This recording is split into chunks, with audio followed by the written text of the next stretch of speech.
Taraji.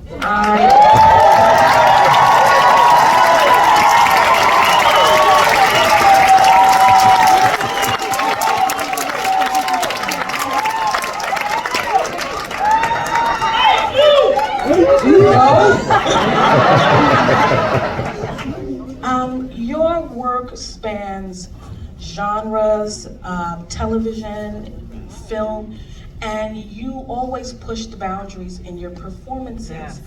I'm wondering how playing Suge Avery pushed you out of your comfort zone. And what does it mean for you to push the boundaries? What does it mean to be out of your comfort zone as an artist? That's how I pick my roles. Yeah. If they don't scare the hell out of me, then I have nothing to offer. Because if I'm scared, then that's some fear that I have to get over. That means I'm going to be transformed. And if I transform, the audience has no choice but to transform. So that's honestly how I've been picking my roles my entire career. Everything scared me. Cookie scared the hell out of me. Suge certainly scared me because it was the singing for me. The acting I knew I could get her, but it was the singing. Not only that, she sings blues, jazz, and gospel. Right. I was like, okay. And then a duet with this anointed voice. Talk about being pushed.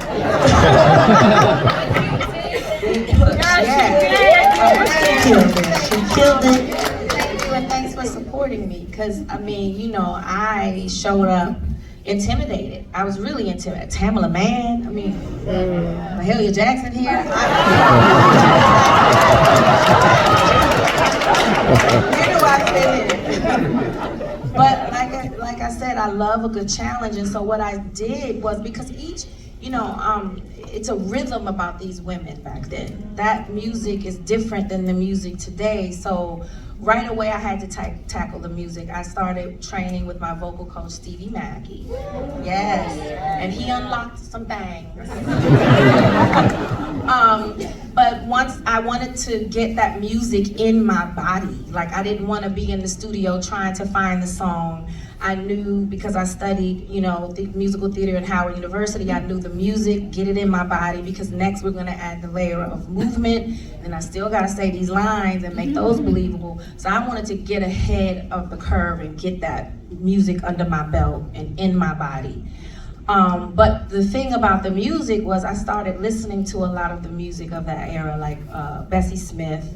I found incredible artists, Pygmy Terry. He sings about singing about the Black Sheep's blues, and Suge was a black sheep of her era. Also Ida Cox, who sings about the wild women don't have the blues. And I would sit in the tub with my bubbles and my wine, and I would just let that music overtake me. And I remember particularly getting stuck on Wild Women Don't Have No Blues, and I was like, well, that's not true, because she sings the blues. So she has blues, and she shows up not in a good place. And so I wanted to lean into what does that look like? What does Suge's blues look like? Because she's such a big personality. And when you're playing these characters with these big personalities, you have to be very careful and handle them with care, because they can come off as caricatures. And so, I'm not blowing smoke or, toot my own horn, but I know what I'm good at. And I'm good at those women who can come off as caricatures, and I give them humanity. Yes. I give them a why. Cookie was one. So I run to characters like that because, first of all, they scare me. But not only that, it's my job to make the people empathize or sympathize with them. And so I leaned into what her emptiness was, and it was love. Like that big personality was her protection. It covered the most sacred place of her heart that no one ever saw. Not all the audience that she ever performed in front of, she poured her heart out and gave it her all, and no one saw her, no one poured into her.